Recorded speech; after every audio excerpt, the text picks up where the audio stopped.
dari Kristen. Dulunya pas dibaptis itu Johannes Ferry Christian Tobi. Ketika masuk Islam, karena saya sedikit mempelajari, banyak baca tentang kisah Nabi, jadi saya tertarik dengan salah satu di mana yang orang sangat disayangin Nabi, namanya Zaid bin Sabit. Namanya kan Zaid bin Sabit, salah satu penulis Al-Quran juga kan yang menulis. Nah, jadi ya udahlah, aku karena tertarik dengan kisahnya beliau juga, makanya aku ganti nama aku Ferry Zaid. Kalau dulu agamanya Katolik. Kalau waktu di Katolik itu saya sebagai jemaat biasa.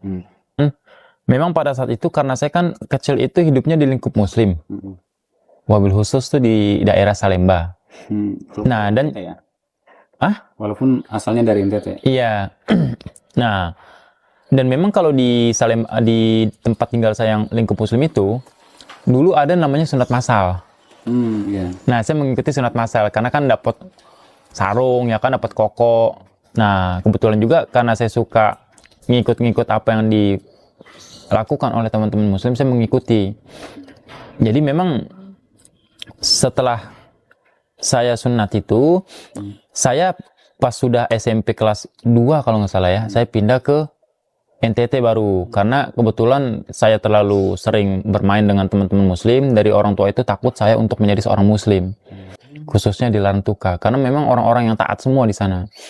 Makanya ada namanya prosesi Paskah, prosesi Jumat Agung, itu selalu ada. Nah, ketika di sana, saya itu selalu menjadi bahan tertawaan teman-teman, karena saya sendiri yang dalam keadaan tersunat. Iya. Saya sendiri yang sudah dalam keadaan tersunat gitu. Nah, setelah itu, karena kan di sana kan dekat laut.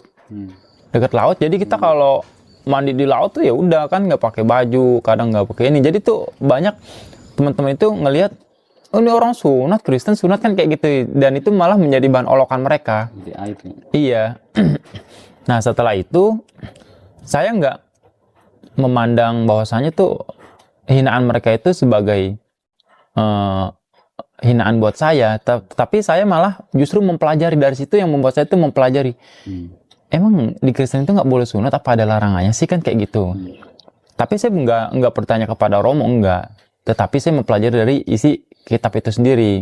Karena kan kita kalau tolak ukur kita untuk mencari kebenaran, yaitu kan kitab suci. Ya mungkin di Katolik namanya Alkitab, atau mungkin di Islam namanya Al-Quran. Nah, setelah itu, setelah saya berlarut-larut menjadi bahan olokan mereka karena saya sudah dalam keadaan tersunat, saya mencari tahu, emang sunat itu dilarang apa sih dalam Alkitab ini, atau nggak dibolehkan sih sama Yesus? Ketika saya mencari, dan ternyata ada. Dan memang itu sunat itu sebuah ajaran dari Nabi Ibrahim, atau di Kristen itu dikatakan Nabi Abraham. Itu memang ajaran di mana harus kita ikuti. Karena itu sebuah ketentuan para setiap nabi dan Allahnya.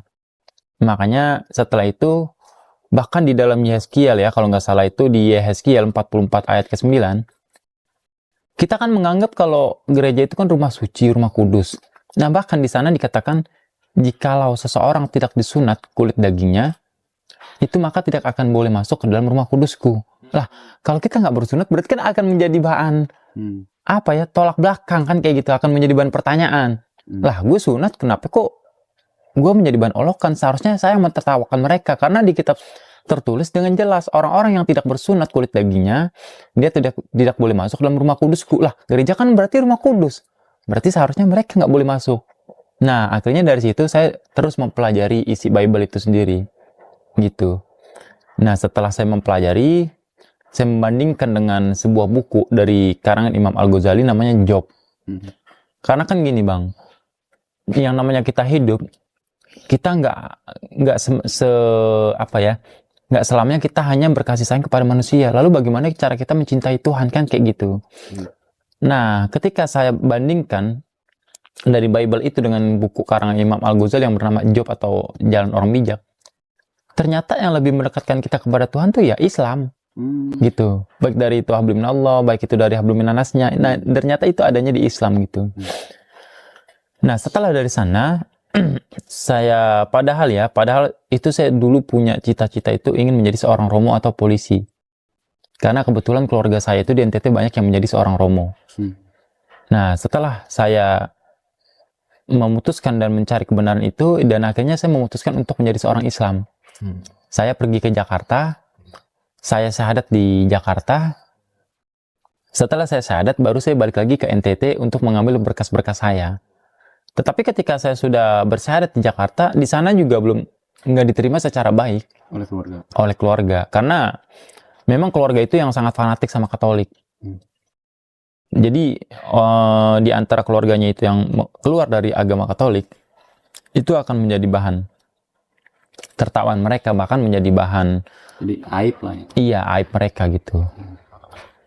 Ya udah, setelah dari situ saya tinggalkan keluarga saya. Akhirnya saya memutuskan untuk tinggal di Jakarta bersama ibu. Gitu. Ibu Muslim? Ibu saya non Muslim. Ya, salah satunya gini ya. Yang pertama, ketika aku mempelajari, ini pas awal baru masuk Muslim kan kayak gitu. Kalau dia menganggap Yesus sebagai Tuhan, berarti Tuhannya dia untuk suatu kaum. Itu kaum Bani Israel. Kan tertulis jelas kan? Nah, berbeda dengan Al-Quran. Al-Quran selalu menyatakan bahwasanya dengan kataan ya ayuhan nas, wahai manusia. Nggak menyebutkan kaum. Ya ayuhan nas, atau mungkin ya ayu alazina amanu, wahai orang-orang yang beriman, kan kayak gitu. Berbeda. Makanya dari situ saja kita juga bisa menteliti tentang kebenaran itu. Yang kedua, masalah ibadah tadi kan. Masalah ibadah itu kan, tempat ibadah itu kan mungkin kita anggap sebagai Baitullah kalau di Islam kan, atau rumah Allah. Yang mungkin dalam di Kristen juga dianggap rumah Tuhannya mereka kan kayak gitu. Makanya dikatakan rumah kudus. Cuman kita kan juga harus beretika gitu loh. Coba kita lihat teman-teman teman-teman dari Kristen. Ketika dia pergi ke rumah gereja yang itu anggap sebagai rumah peribadat mereka, tapi mereka tidak bisa menghargai rumah ibadah itu sendiri. Contohnya pakai celana pendek, ya kan? Yang kedua adalah nggak ada jarak antara perempuan dan laki-laki. Campur. Nah, berbeda dengan Muslim. Kalau Muslim, kita mau masuk masjid pakai celana pendek nggak boleh, harus pakai celana panjang. Udah gitu, mau masuk masjid, ya setidaknya secara sunahnya kita harus berwudu dulu, bersuci. Karena kan itu rumah Allah, suci kan. Yang kedua, adanya pembatas antara seorang laki-laki dan wanita. Gitu. Dari situ aja juga kita udah bisa lihat bagaimana orang-orang yang benar-benar bisa mengutamakan etikanya tuh kepada Tuhan tuh dari mana, kayak gitu. Gitu sih. Itu simpel sih. Jangan sampai saya mendahulukan yang sunnah tapi mengebelakangkan yang wajib. Sedangkan nuntut ilmu kan hukumnya wajib. Makanya kan kata Nabi, talabu ilmi fardhatun ala kulli muslim.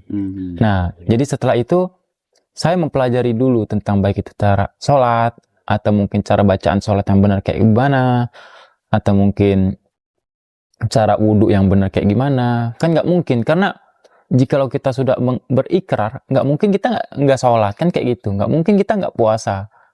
Karena rata-rata tuh kebanyakan ya, ketika kita memeluk Muslim, itu dia hanya mengikrarkan saja, tapi nggak melaksanakan aturan-aturan yang ada dalam Islam, kan kayak gitu kan. Jadi ya pada awalnya itu saya mempelajari dulu tentang itu. Bahkan saya sampai jalan kaki tuh ke tempat-tempat orang yang ngaji, jadi saya dengar dari luar ya kan. Dengerin dari luar, ini orang ngajarin apaan ya kan, saya dengerin dari luar. Karena memang saya orangnya tuh enak gitu, suka untuk menuntut ilmu gitu. Kalau untuk ancaman sih banyak ya Bang ya, ancaman itu banyak. Bahkan ketika kali memeluk Muslim, itu keluarga saya selalu bilang, ini di keluarga yang gembel lu doang. Iya, keluarga saya sendiri tuh bilang, nih di keluarga ini yang gembel ya lu doang. Ya karena posisinya pertama, saya nggak punya kerjaan. Ya kan, nggak punya kerjaan. Yang kedua, memang pada saat itu saya untuk makan buat buka puasa, bahkan sahur saja saya nggak punya makanan gitu loh. Tapi ya pada intinya nggak mungkin lah Tuhan yang menciptakan gua, masa Tuhan tega sih ngeliat gua kelaparan, kan kayak gitu kan. Bahkan sampai setiap mau buka maghrib itu, saya selalu ke masjid yang pertama syahadatin saya, adanya di Salem Batu, Masjid Ummu Sakinah. Karena di sana itu kan kalau puasa itu buka takjil. Nah, saya selalu ke sana. Karena ya biar perut saya kan keisi kan. Cuman kadang kalau saya misalkan jauh, itu saya paling ya udahlah paling minum air wudhu. Ya saya cuma niat ya Allah kalau misalkan tolong air ini agar menguatkan saya itu untuk puasa gitu. Ya dan alhamdulillah masih hidup kok sampai sekarang. Karena sistem saya simple ya Bang ya. Pada intinya dakwah itu nggak seharusnya kita berdiskusi secara face to face, enggak. Akan tetapi kita menunjukkan akhlak yang baik saja kepada mereka, itu juga salah satu bentuk dakwah kalau bagi saya. Makanya kan mama saya itu selalu heran sama saya. Ini orang dulu waktu di Kristen ini kan tambungnya setengah ampun. Cuman giliran di Islam itu saya sudah ada merubah sedikit sikap saya gitu. Karena saya hanya ingin menunjukkan sebenarnya karena kan banyak orang itu yang mengatakan Islam tuh beginilah, Islam tuh beginilah. Nah, saya hanya ingin menunjukkan bahwasanya itu oknum. Tapi bukan ajaran Islam yang sebenarnya kayak gitu. Jadi, makanya ya setelah saya, walaupun saya dicaci maki oleh keluarga saya, bahkan semenjak pas waktu saya kecelakaan pertama, itu saya harus melakukan operasi karena adanya tumor di peradangan saraf otot. Nah itu saya bilang kepada keluarga saya, tapi keluarga saya nggak ada yang membantu. Mereka bilang apa? Iya, itu akibat elu, karena lu udah jauh dari Tuhan Yesus. Saya bilang, lah kenapa jauh dari Tuhan Yesus? Ya kan namanya Tuhan itu nggak mungkin nggak memberikan ujian kepada hambanya. Ya semenjak saat itu ya udahlah, saya akhirnya ke rumah sakit sendiri, saya ngurusin sendiri, sampai saya mau operasi itu, karena kan harus ada penanggung jawabnya dari keluarga. Saya manggil tukang buah untuk penanggung jawab saya. Cuman ya walaupun mereka sudah mungkin perilakunya seperti itu kepada saya di masa-masa hidupnya, ya tetap saya memperlakukan mereka itu secara baik gitu. Saya nggak ada memandang mereka itu buruk kepada saya, nggak ada gitu sih. Daerah timur itu, khususnya di NTT,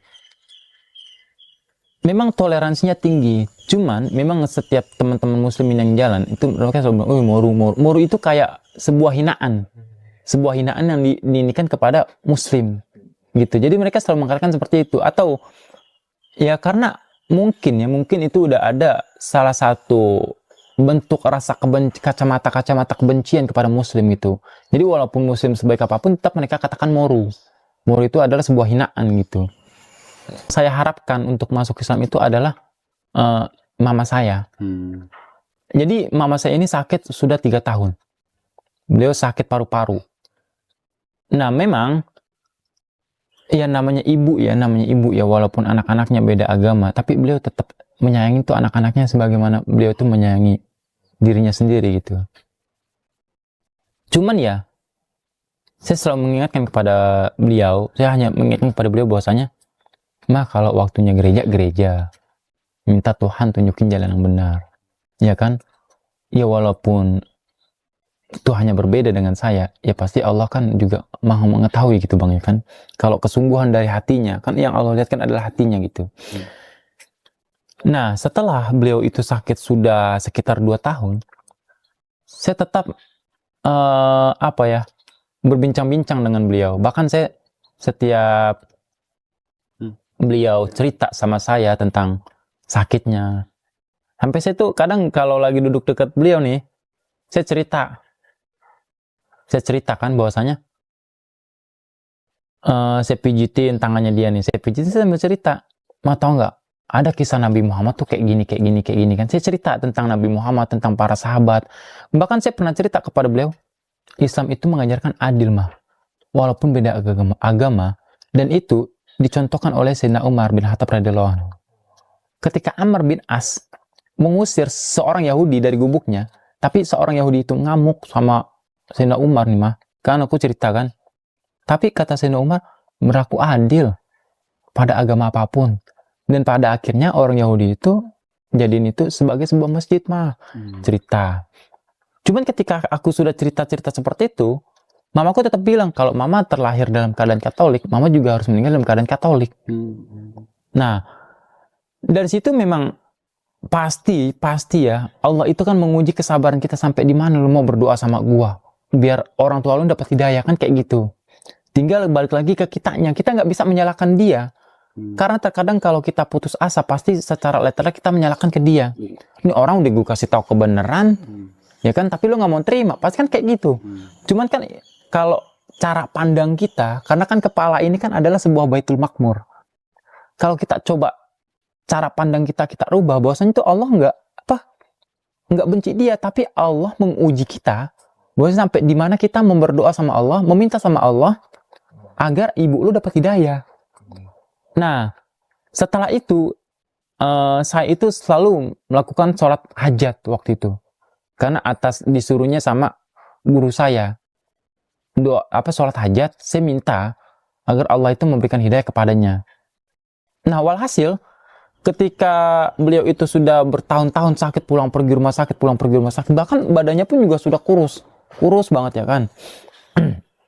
Nah, di waktu asar, setelah sholat asar, saya bermimpi tentang mama saya.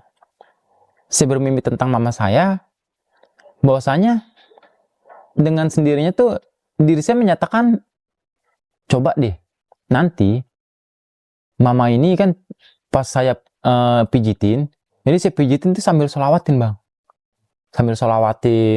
terus sambil kadang kalau saya kasih minum obat saya sambil sholawatin. Nah, setelah itu saya mengatakan bahwasanya, coba mama kan udah nggak bisa ngomong, bicara udah nggak bisa, coba nanti kita tuntut syahadat. Saya bilang sama adik saya yang perempuan, kalau mama benar-benar kita kan karena kan kita udah nggak bisa mendengar suaranya. Kalau mama hatinya mengucapkan atau melafazkan syahadat, insya Allah dia akan meninggal hari ini nih.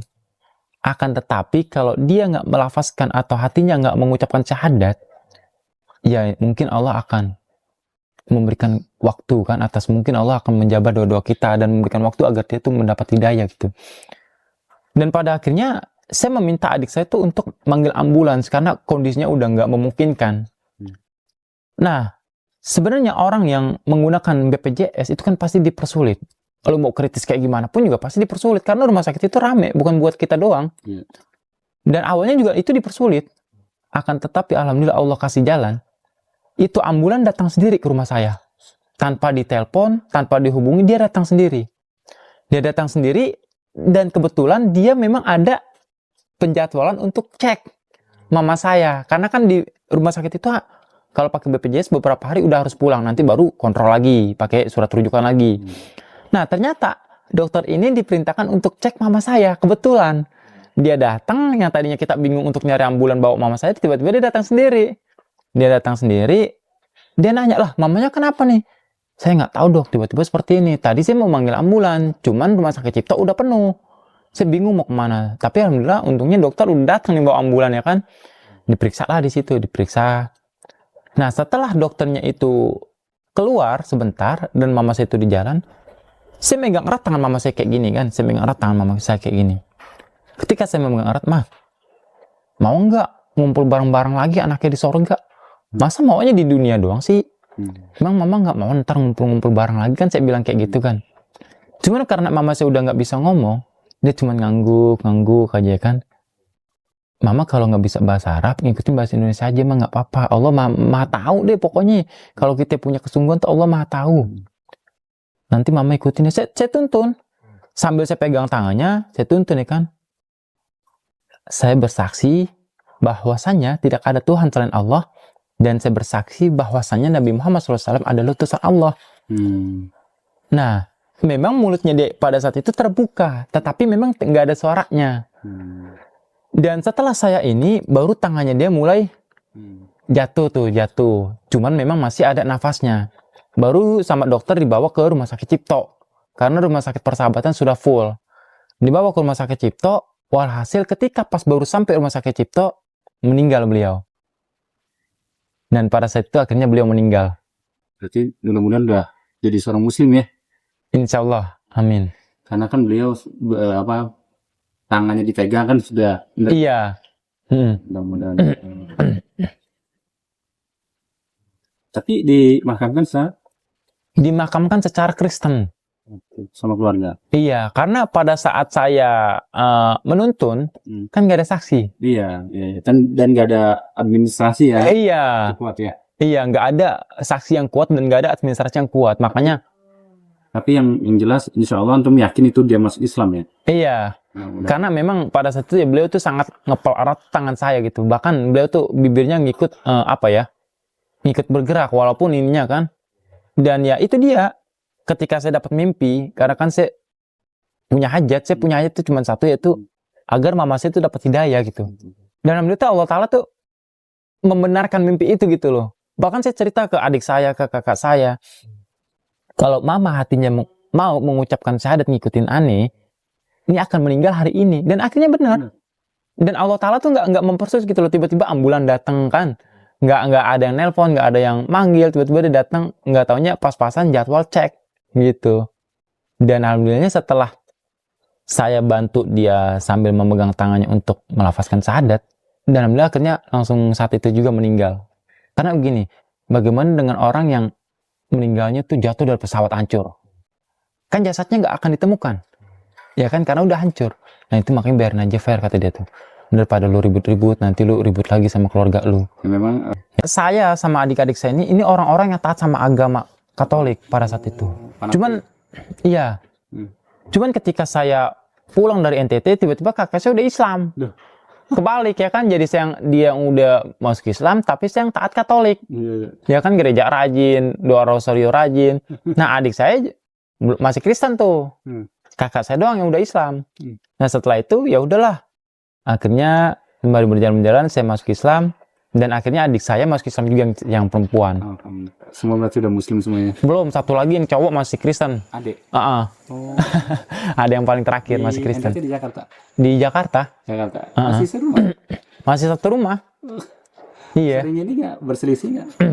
Kalau berselisih sih enggak. Bahkan dia minta apa sama aku juga aku kasih. Cuman saya selalu berpesan gini, kalau lu berdoa, lu kan apalagi kan lu kan mau hari raya lu nih kan. Lu berdoa. Coba lu minta dengan kesungguhan hati lu nih. Tuhan tunjukin saya jalan yang benar. Saya cuma itu doang. Atau enggak mungkin coba deh lu nanti pelajarin baca-baca kitab suci. Ya kan. Nah nanti lu selaraskan sama akal gitu. Karena agama itu harus jalan sama akal. Man.